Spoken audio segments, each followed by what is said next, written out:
Hello everyone. Learn with AI में आपका बहुत बहुत स्वागत है। एग्जाम की तैयारी में एक प्रॉब्लम तो हम सब फेस करते हैं।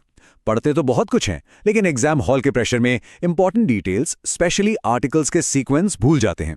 तो आज हम गवर्नर से जुड़े सभी इंपॉर्टेंट आर्टिकल्स को याद करने के लिए एक ऐसी कमाल की ट्रिक सीखेंगे कि आप चाहकर भी इन्हें नहीं भूल पाएंगे। जरा सोच के देखिए, आर्टिकल 153 से लेकर 161 तक गवर्नर से जुड़े हुए आर्टिकल्स हमें पता सब होता है, लेकिन एग्जाम हॉल में कौन सा आर्टिकल किसके बाद आता है, बस यहीं पर कंफ्यूजन हो जाता है। और बस एक छोटी सी गलती और हमारे कीमती नंबर हाथ से चले जाते हैं। लेकिन फिकर नॉट, क्योंकि इस प्रॉब्लम का एक बड़ा ही सिंपल और यूनिक सॉल्यूशन है हमारे पास। एक मास्टर कोड। हाँ, एक ऐसी मास्टर की जो इस कंफ्यूजन के ताले को हमेशा के लिए खोल देगी। तो पेश है हमारा मास्टर कोड। ध्यान से सुनिएगा। राजा का नाक योगा से साफ करो मां। आई नो, सुनने में थोड़ा सा अजीब लग रहा है ना, बट ट्रस्ट मी, बस यही एक फनी सा सेंटेंस आपको गवर्नर से जुड़े पूरे 9 इंपॉर्टेंट आर्टिकल्स याद करवा देगा, वो भी लाइन से। चलिए मेरे साथ इसको रिपीट कीजिए, दिमाग में फिट कर लीजिए। राजा का नाक योगा से साफ करो मां। तो चलिए शुरू करते हैं इस कोड को डीकोड करना। सबसे पहले उठाते हैं इसके पहले हिस्से को, राजा का नाक। देखते हैं कि इसके अंदर क्या राज छुपे हैं। तो देखिए, सबसे पहला वर्ड है राजा। बहुत सिंपल है। राजा से हमें याद रखना है राज्यपाल का पद, और ये आता है आर्टिकल 153 में। ये आर्टिकल बेसिकली इस पूरे टॉपिक की नींव है, फाउंडेशन है। ये बस इतना कहता है कि हर स्टेट के लिए एक गवर्नर होगा। ओके, आगे बढ़ते हैं। अगला वर्ड है का। का से है कार्यकारी शक्ति, यानी एग्जीक्यूटिव पावर, जो मिलती है आर्टिकल 154 से। अब यहां एक बहुत ही इंटरेस्टिंग पॉइंट है, ध्यान से सुनिएगा। वैसे तो स्टेट की सारी एग्जीक्यूटिव पावर गवर्नर के हाथ में होती है, लेकिन ज्यादातर वो काउंसिल ऑफ मिनिस्टर्स की एडवाइस पर ही काम करते हैं। हाँ, कुछ ऐसी सिचुएशंस होती हैं जहां वो अपनी डिस्क्रेशनरी पावर का इस्तेमाल कर सकते हैं, और बस यही चीज इस आर्टिकल को सुपर इंपॉर्टेंट बना देती है। अब आते हैं इस ट्रिक के सबसे क्लेवर पार्ट पर। वर्ड है नाक। एक छोटा सा शब्द, लेकिन इसमें छुपे हैं पूरे 2 आर्टिकल्स। यही तो इस ट्रिक का जादू है। देखें कैसे। नाक को तोड़िए, ना से बनेगा नियुक्ति, यानी अपॉइंटमेंट। ये है आर्टिकल 155। और क से बनेगा कार्यकाल, यानी टर्म ऑफ ऑफिस। ये है आर्टिकल 156। है ना एकदम सिंपल। और देखिए, ये सिर्फ याद करने की ट्रिक नहीं है, ये हमें इन दोनों आर्टिकल्स के बीच का कनेक्शन भी समझाती है। सोचकर देखिए, गवर्नर को अपॉइंट कौन करता है? प्रेसिडेंट। और उनका टर्म ऑफ ऑफिस, वो भी प्लेजर ऑफ द प्रेसिडेंट पर डिपेंड करता है।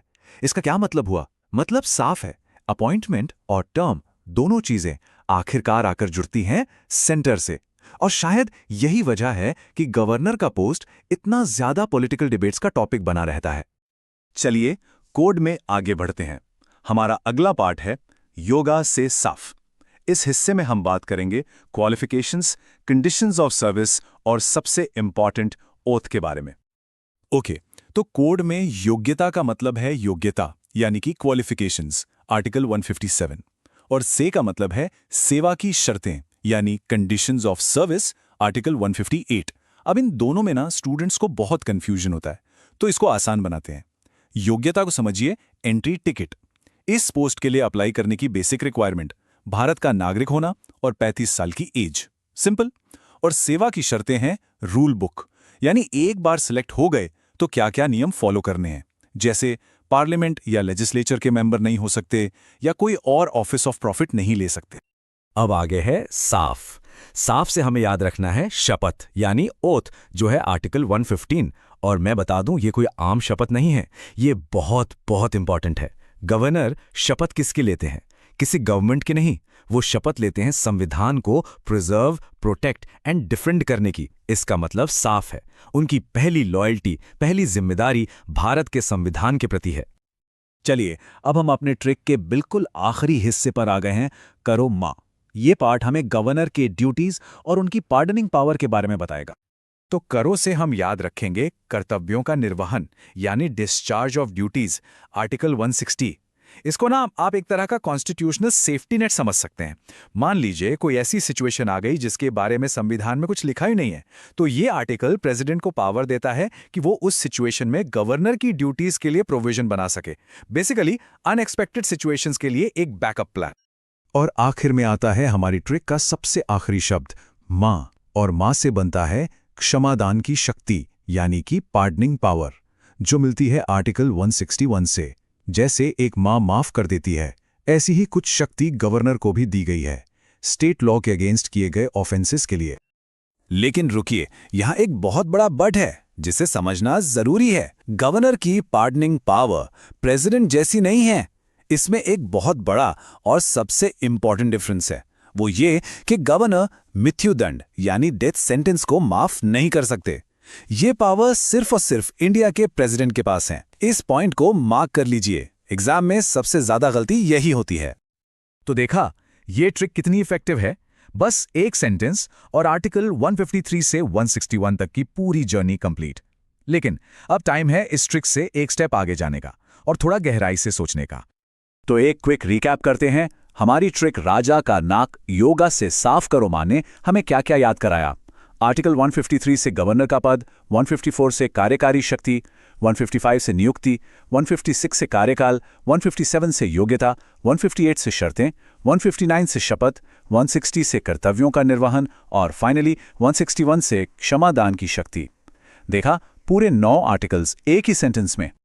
तो देखिए, ये कोड दरवाजा खोलने की एक चाबी तो है, लेकिन असली सवाल तो ये है कि उस कमरे के अंदर क्या है। सिर्फ आर्टिकल्स का नंबर रट लेना काफी नहीं है। हर आर्टिकल के पीछे एक गहरा कॉन्स्टिट्यूशनल मीनिंग है और एज अ गुड स्टूडेंट हमारा काम सिर्फ रटना नहीं, उसे समझना है। और ये सारी बातें हमें एक बहुत बड़े सवाल पर लाकर खड़ा करती हैं कि आखिर गवर्नर की असली भूमिका है क्या? क्या वो सिर्फ एक कॉन्स्टिट्यूशनल हेड है या फिर सेंटर के एक रिप्रेजेंटेटिव? इन आर्टिकल्स में कानून तो लिखा है, पर इनका असली इम्प्लीमेंटेशन, इनका असली मतलब अक्सर पॉलिटिक्स के ग्राउंड पर ही डिसाइड होता है। इस सवाल पर सोचना जरूर।